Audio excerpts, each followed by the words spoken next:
Good day, good people. Preparations are in hand for our celebration of Christmas, and in particular, I invite you to join in these opportunities, not only to celebrate the Christmas story, but also to share it with others. This weekend, on Saturday, 10th of December, we have been invited to take part in a Carols in the Park event in Paddy Freeman's Park, beside the bowling pavilion. This will be in the presence of the Lord Mayor of Newcastle, and I hope that as many people as possible will join us. The Mayor will make a speech, and the Friends of Paddy Freeman's singing group will also perform, and we have been asked to lead community carols, which we will intersperse with some passages from the Nativity story. Do come if you can, just for an hour, 2 till 3 p.m. on Saturday, and there will be free refreshments afterwards. On Monday at 7:30 p.m. in church, we're hosting a concert by Vox Populi, a talented and enthusiastic group of young singers directed by Tom Edney, who will be performing a mixture of seasonal music, again with refreshments, free entry and a retiring collection. Our own carol service of 9 lessons and carols by candlelight will be on Sunday, the 18th of December at 6 p.m, followed by mince pies and mulled wine. And the very next evening, Monday, 19th of December, we will go carol singing around the parish. We'll start at the Freeman Hospital and end up at the Freeman's home for some of their festive cheer.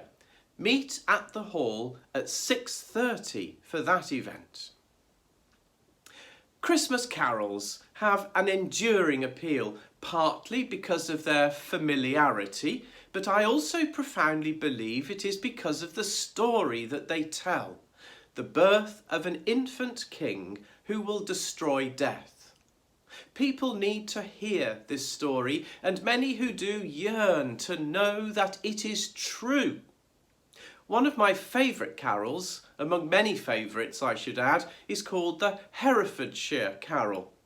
I'm not sure if I'm drawn to it because my own family has origins in that part of the world, or because Vaughan Williams, one of my favourite composers, collected and preserved it as part of his project to ensure that English folk tunes were not lost to the noise of the modern music industry. The opening lines of the Herefordshire Carol are, "This is the truth, sent from above, the truth of God, the God of love." The poem ends, "And if you want to know the way, be pleased to hear what he did say." The Christmas story is tinged with the tragedy we know lies ahead.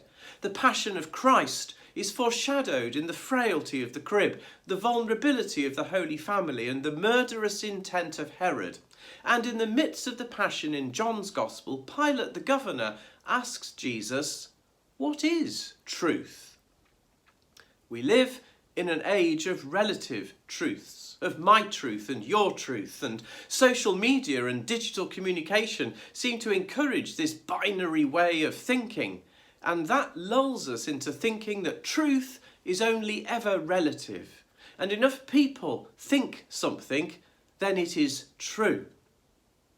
Next week, the bishops will be considering again living in love and faith to discern how the General Synod will determine the possibility of same-sex marriage when it meets next February.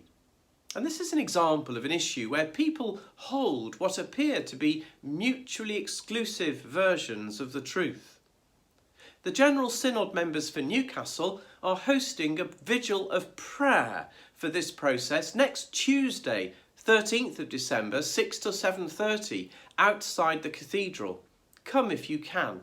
But we'll also be making it a subject for intercession in our weekly Eucharist at the very same time, Tuesday evening at 6:30. And what will we pray for? We will pray for truth to prevail, not for one group to win and for another to lose, but for the truth of God, the God of love, to subvert all the boundaries we create and show us what St. Paul describes as the most or more excellent way, which might not be a comfortable and neat solution, but which will be the product of love and will therefore enable everyone to live and thrive without fear.